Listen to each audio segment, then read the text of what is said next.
বকৰিদৰ পিছদিনা হনুমান মন্দিৰত এটা গৰুৰ মাথা কোনোবাই ৰাখি থৈ যায়। হিন্দু মুছলিম সকলো মানুহ আহে, পিছ কমিটি কথা বতৰা পাতে, ভালে ভালে চবখিনি হৈ যায়। নেক্সট দিনাখন আকৌ তাতে গৰুৰ মাথা আকৌ ৰাখে। তাৰপিছত ৰাতি শিল পাথৰ মাৰা কাম চলি আছে। আৰু চবচে ডাঙৰ কথা যে ঈদৰ আগদিনা ধুবুৰীত 3খন খুব নবীন বাংলা বুলি, যি নেকি বাংলাদেশত ধুবুৰী জিলাখন ইনক্লুড কৰিব লাগে বুলি ইয়াতে পোষ্টাৰ মাৰিছিল 3টা। আৰু 3টা পোষ্টাৰৰে আপোনালোকে যদি চাই তেতিয়াহ'লে তাত বেলেগ বেলেগ ধৰণৰ পোষ্টাৰবিলাকত কথা লিখা আছিলে, যিখিনি মোৰ নলেজলৈকে আহিছে। এখনত আছে, তুমিও হবে শ্বহীদ, তোমাৰ ৰক্তও হবে বাংলাৰ স্বাধীনতাৰ বীজ, নবীন বাংলা। তাৰপিছত এটা আছে পোষ্টাৰ, আমৰা মুক্তি চাই, আমৰা স্বাধীনতা চাই, বাংলাৰ মাটি স্বাধীন কৰব ইনশাআল্লাহ, জয় বাংলা, জয় ইসলাম, জনতাৰ বাহিনী। এই আৰু একটা পোষ্টাৰ আহিছে, ইয়াতো নবীন বাংলাদেশ, নিউ বাংলাদেশ বুলি কিছুমান আৰ্মিৰ ছিগনেল ইয়াতে লিখি থৈ গৈছে। তাৰমানে ধুবুৰীত অশান্তি কৰিবৰ কাৰণে এটা কমিউনেল শক্তি এটা ইয়াত এক্টিভ হৈছে। বিষয়টো গম পাই মই আজি ধুবুৰীলৈ আহিছোঁ। ধুবুৰীত ৰাতি শ্বুট এণ্ড চাইট অৰ্ডাৰ দিয়া হৈছে। যোনে শিল মাৰিব, পুলিচে ডাউট কৰিলে তাক গুলি মাৰিব, কোনো কথা নাই। আজি আমি গভৰ্ণমেণ্টৰ পৰা, মই গুৱাহাটীৰ পৰা গৈয়ে shoot and sight order issue কৰি আছোঁ। ৰেপিড একশ্যন ফ'ৰ্চ CRP ইয়াত আহিব। আৰু ধুবুৰীত যিমান ক্ৰিমিনেল আছে, যাৰ ওপৰত নন বেইলেবল ৱাৰেণ্ট আছে, যি আছে, আমি সকলোকে এৰেষ্ট কৰিবৰ কাৰণে SP-ক কৈছোঁ। ছিনিয়ৰ অফিচাৰ সকলো ইয়াত আহিব। যোনে আইন শৃংখলা হাতত লৈছে তাক আমি কঠোৰ হাতেৰে দমন কৰিম। স্যাৰ, ধুবুৰী কাণ্ডত কিবা ইণ্টাৰনেশ্যনেল কিবা চক্ৰ জড়িত আছে? মইতো আগতে আপোনালোকক ক'লোঁ, যিকেইটা কবিতা মই পঢ়ি দিলোঁ, ইয়াৰ পৰা ক্লিয়াৰলি ইণ্ডিকেট কৰে যে বাংলাদেশৰ কোনোবা এটা শক্তি ইয়াত ইনভলভ হৈছে। আৰু এটা এইবাৰ ডাঙৰ কথা হৈছে যে বকৰিদৰ সময়ত আগতেও মানুহে যি মাংস খায়, কিন্তু পশ্চিমবংগৰ পৰা ইমান গৰু নাহিছিল।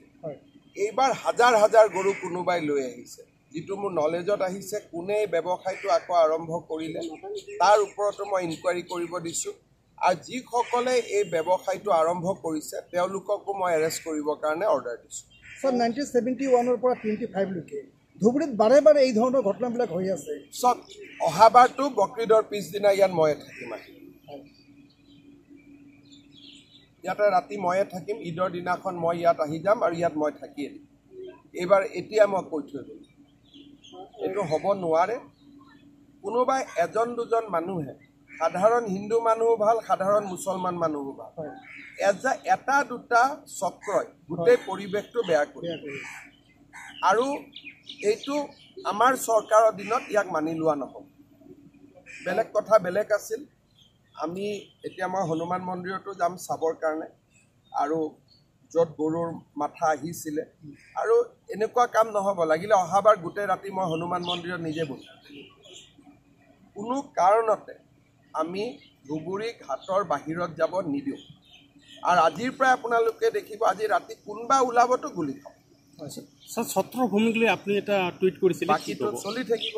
বাকী কথা আজি নকওঁ। আৰু কেইটামানৰ পৰা শ্বুট এণ্ড চাইট অৰ্ডাৰটো দিয়া হ'ব? এতিয়া অৰ্ডাৰটো ওলাব গধূলি 6টা বজাৰ পৰা আমি অৰ্ডাৰ কৰিম। মানে সন্ধিয়া 6টাৰ পিছত? সন্ধিয়া 6টা বজাৰ পিছত কোনোবাই যদি কাৰোবাক পাথৰ মাৰে, আক্ৰমণ কৰে, পুলিচক মই কৈছোঁ যে কোনো ৰখি থকাৰ কথা নাই। আমি ফৰ্মেলি আজি অৰ্ডাৰ ইছ্যু কৰি দিম যে ইউ কেন শ্বুট ওৱান্স ইউ চাইট এ ক্ৰিমিনেল।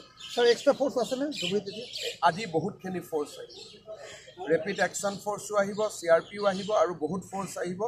ফ'ৰ্চৰ কোনো কথা নাই। অসম পুলিচৰ তাত 1 লাখ পুলিচ ফ'ৰ্চ আছে। গতিকে ধুবুৰীক যিমান লাগে আমি সিমান দিব পাৰিম।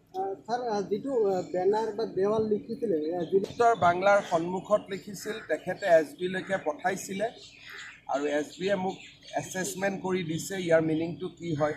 গতিকে এই গোটেই কথাবিলাক আমি চাম। আৰু লগতে মই ধুবুৰীৰ ব্যৱসায়ী মহলক এটা অনুৰোধ জনাম যাতে নিজৰ নিজৰ দোকানৰ সন্মুখত তেওঁলোকে CCTV লগায়।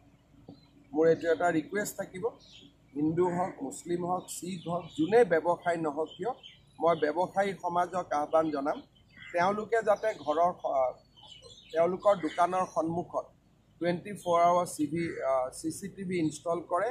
মন্দিৰ আৰু মছজিদকো যদি CCTV লাগে মই চৰকাৰৰ পৰা লগোৱা ব্যৱস্থা কৰিম। মানে আমি পুৰা ষ্ট্ৰিক্ট থাকিব লাগিব। এবাৰ যদি হাতৰ পৰা ওলাই যাব দিওঁ ই ওলাই গুচি যাব। স্যাৰ, ধুবুৰী ৰাইজৰ মানসিক পৰিৱৰ্তন কেতিয়া হ'ব স্যাৰ? চাওক, এইটো এটা দুৰ্ভাগ্যৰ কথা। যোৱা 3-4 বছৰটো সকলো ঠিক আছিলে। এই বছৰ বিভিন্ন কাৰণত তেওঁলোক অলপ উৎসাহিত কোনো কথা নাই, কাৰণ ৰাইজটো ভাল, সাধাৰণ ৰাইজ প্ৰতিক্ৰিয়াশীল চক্ৰ কিছুমানেই থাকে, সকলো ৰাইজটোতো বেয়া নহয়। গতিকে যিখিনি প্ৰতিক্ৰিয়াশীল চক্ৰ তেওঁলোকক যদি পুলিচে সাংঘাতিক ধৰণে ডিল কৰে, ষ্ট্ৰিক্টলি ডিল কৰে, তেনে নোহোৱা হৈ যায় আৰু সাধাৰণ মানুহে ইয়াক ছাপোৰ্ট কৰে।